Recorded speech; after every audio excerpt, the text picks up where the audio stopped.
मैं गुजरात में है। जून में हमारा ये लड़का जुलाई में पैदा हुआ, जून में छोड़ के मुझे भाग गए गुजरात। ये क्या नाम है आपका? सविता देवी। बाबू सविता देवी नाम है जी जी। क्या परेशानी हो रहा है सविता जी जो बता? ससुराल वाले जा रहे हैं तो ससुराल वाले मुझे मार के भगा दे रहे हैं। ससुराल वाले मार के भगा दे रहे हैं? हाँ, हमारे ससुराल है, सबको मिल के मार के भगा दे रहा है। जाके आप लोग गांव से पता कीजिए, हमको नहीं रहना। महिला काफ़ी पीड़ित महिला है जो कि न्याय की गुहार लगा रही है।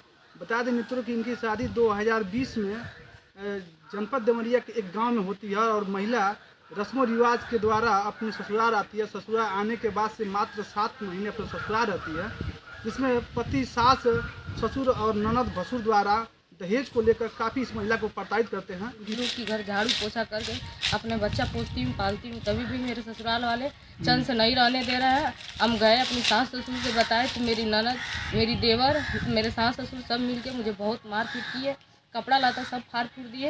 हम थाना पाए, प्रशासन आई, उठा कर ले गई उसको, और उसके बाद फिर वो लोग छूट गए। कोई भी मेरा कहीं सुनवाई नहीं कर रहा है। हम देवरिया से जाकर कार्रवाई किए हैं, तो इस बार मेरा मुकदमा लिखाया है। जल्द से जल्द इन सबको कार्रवाई किया जाए, नहीं तो हम जान दे देंगे, क्योंकि हमारी इज्जत उछाला जा रहा है। नंगा करके सरियाम कर रहे हैं हमारे पति।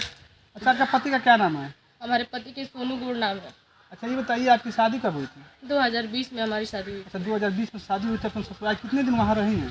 हम वहाँ पर 7 महीना रही हूँ, हमारे पेट में बच्ची थी और उसकी वजह से 7 महीना रही हूँ। पुलाव के धोखाधड़ी से मुझे मायके चौपा दिए, और लड़की हमारी जब पेट में थी, जब हो गई तो मुझे पुलाव फुसला के फिर बुलाया।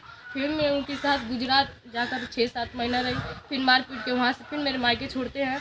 मायके छोड़ने के बाद से फिर मेरा वो केस चल रहा है, और वहाँ पर देवरिया केस बोल रहे हैं उठा लो, नहीं तो हम तुमको ऐसे ही नंगा सरियाम करेंगे। अब फिर यहाँ पर बुलाकर फुसला कर फिर मुझे अपने पास रखे, हम उनकी बात में आ गए। और उसके बाद फिर मेरा ये दूसरा बच्चा हुआ, वो बोला है 7 महीना तक मेरे पास सोए उठे बैठे रहे। उसकी वजह से फिर मुझे धोखा दे के चले गए, और गुजरात में है। इसलिए मेरे ससुराल वाले मुझे बहुत ज़्यादा परेशान कर रहे हैं। प्लीज़ हमारी हेल्प कीजिए ताकि उनको कार्रवाई हो। अच्छा, ये बताइए कि मतलब कहाँ से ये विवाद चालू हो गया आपके और आपके पति के बीच? और दहेज के लिए मेरे शादी 2020 में तय थी, मेरे पापा के 2020 में एक्सीडेंट हो गया, और दहेज कुछ कम था, पैसा रुपया, इसी वजह से मुझे मारते थे, पीटते थे। मेरा सारा सामान छीन छान लिया, मुझे जब पेट में बच्ची हो गई तो मुझे छोड़ दिए, और फिर विवाद हम लोग का चालू हो गया। हम खुद 2 बच्चे लेके बहुत ज़्यादा परेशान है, हम क्या करें, कुछ हमको समझ नहीं आ रहा है। हमारे जीना एकदम हैरान कर दिए हैं।